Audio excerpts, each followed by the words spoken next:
Well, I think the withdrawal from the EU structural funds is actually one of the big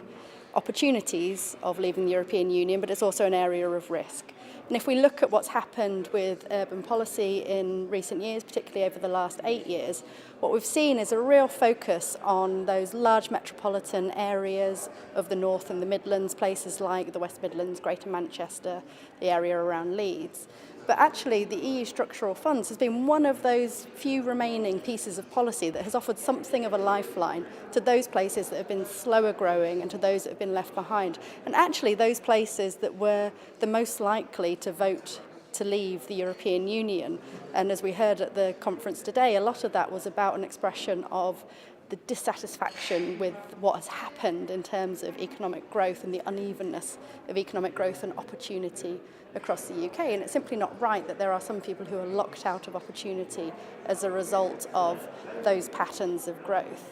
Now, by leaving the European Union, we do have an opportunity to take those EU structural funds, which are currently not very well targeted,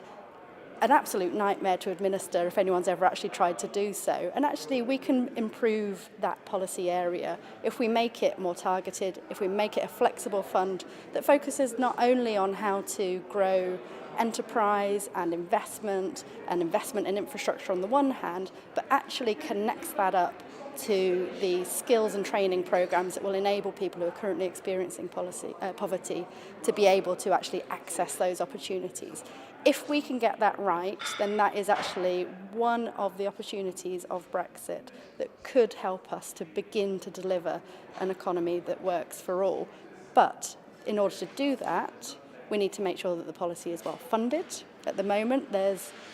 over £1 billion a year that goes into EU structural funds being spent in the UK,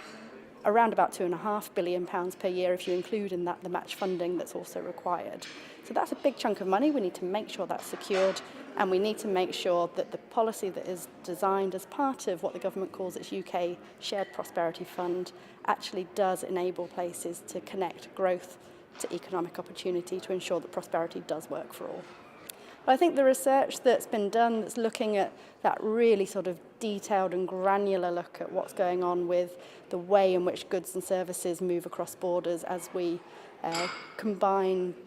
different elements from different places to create goods and services in a modern economy. I think that's really, really important insight. And again, the work that has been done around competitiveness, I think, provides really important insight. The challenge now, I think, is how do you use those insights in setting economic growth and development policies at that sub-regional level in the UK. We have combined authorities and mayoral authorities and local enterprise partnerships across England whose job it is to grow the economy, and they need to understand the implications of that research in order to be able to think through what some of the impacts of Brexit might be on their area and what the implications of that are then for how they need to be prepared.